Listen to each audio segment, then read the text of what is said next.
بسم الله الرحمن الرحيم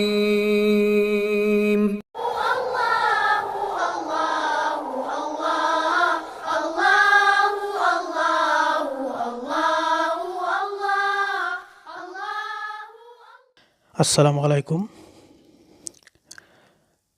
নামাজত সাধাৰণতে আমি নাজানি পেলাই কিছুমান ভুল কৰোঁ।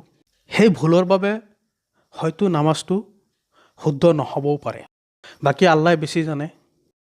সাধাৰণতে নামাজত কৰা তেনেকুৱা 10টা ভুলৰ বিষয়ে আজি আলোচনা কৰিম। প্ৰথমটো হ'ল নামাজৰ অৱস্থাত হামি কৰা।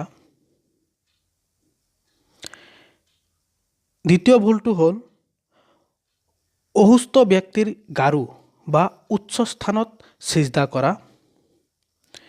তৃতীয় ভুলটো হ'ল ইমাম সাহাবক ৰুকু অৱস্থাত পালে তাকবিৰে তাহৰিমা নিদি চিধা ৰুকুলৈ গুচি যোৱা। চতুৰ্থ ভুলটো হ'ল ইমাম সাহাবৰ আগতে ৰুকু আৰু সিজদা কৰা, অৰ্থাৎ ইমাম সাহাব ৰুকুলৈ যোৱাৰ আগতে ৰুকুলৈ যোৱা বা সিজদালৈ যোৱা। পঞ্চম ভুলটো হ'ল ৰুকু আৰু সিজদাৰ পৰা উঠাৰ সময়ত পিঠি চিধা নকৰা। ষষ্ঠ ভুলটো হ'ল নামাজত দ্ৰুত কোৰাণৰ আয়াত পাঠ কৰা আৰু তসবিহসমূহ পাঠ কৰা। ইয়াৰ কাৰণ হ'ল দ্ৰুতভাৱে কোৰাণৰ আয়াত পাঠ কৰিলে আয়াতটো শুদ্ধ নহ'বও পাৰে।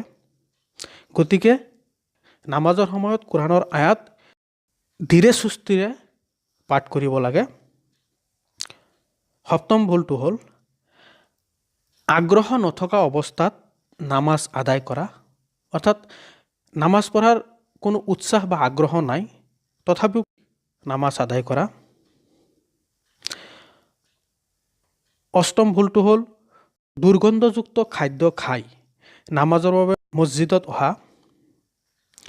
নৱম ভুলটো হ'ল সিজদাৰ সময়ত নাক মাটিত স্পৰ্শ নকৰা।